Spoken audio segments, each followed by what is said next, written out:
नमस्कार दोस्तों, स्वागत है आपका हमारे यूट्यूब चैनल पर।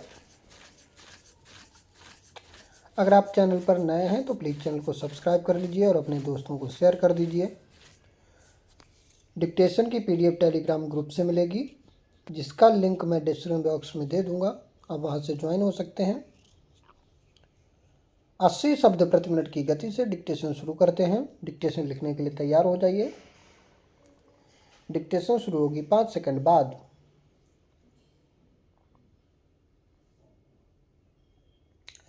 स्टार्ट।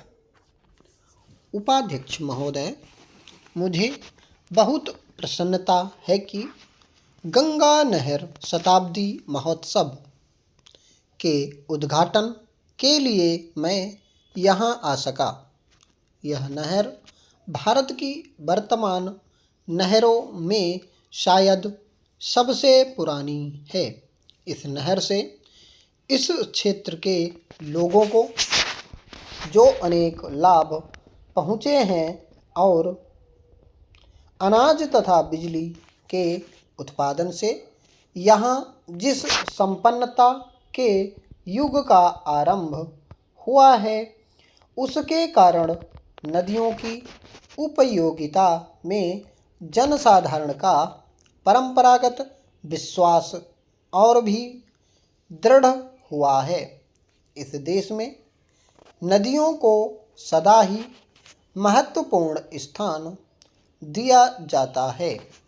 आज भी हम नदियों को सिंचाई का और इसके द्वारा धन धान्य की उत्पत्ति का सर्वोत्तम साधन मानते हैं और उन्हें यातायात का साधन भी समझते हैं।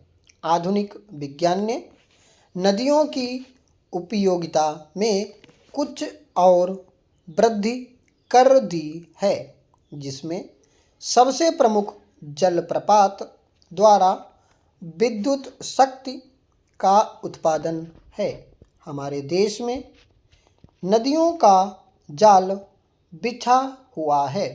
मैं समझता हूँ कि सिंचाई की दृष्टि से संसार में भारत का स्थान दूसरा है। केवल एक देश ही हमसे आगे बढ़ा है।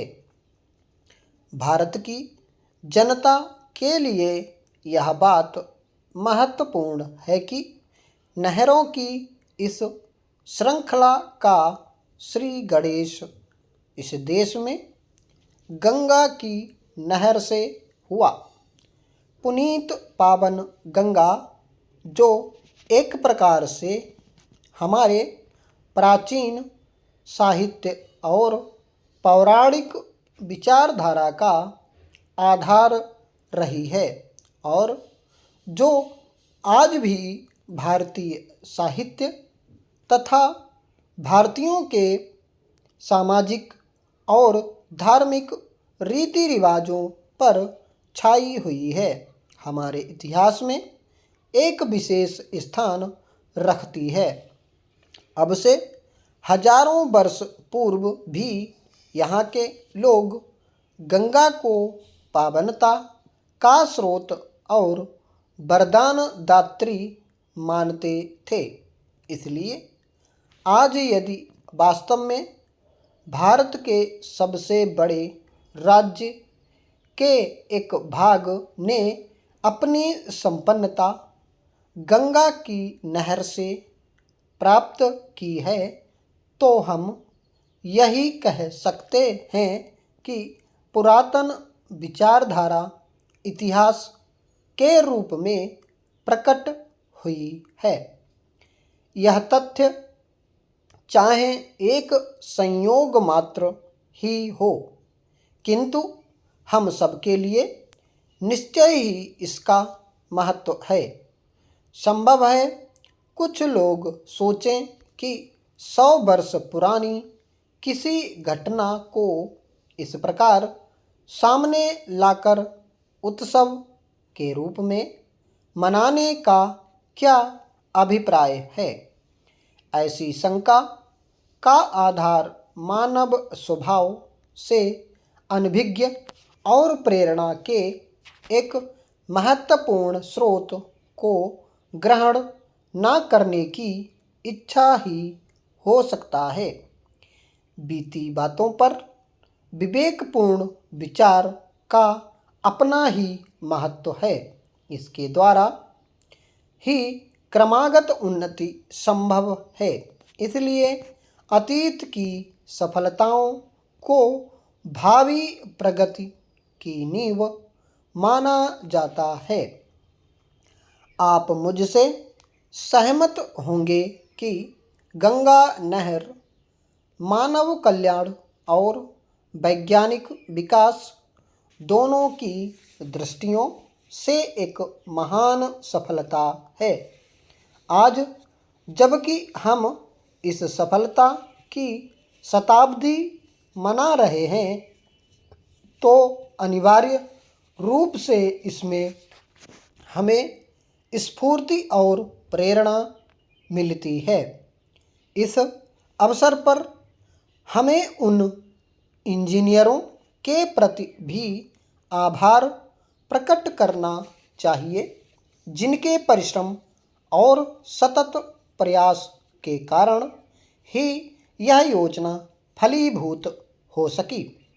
आज हम कर्नल कोटले और उनके साथी विदेशी महानुभावों का स्मरण होता है, जिन्होंने निजी प्रयत्नों से इस कठिन कार्य को संपन्न किया।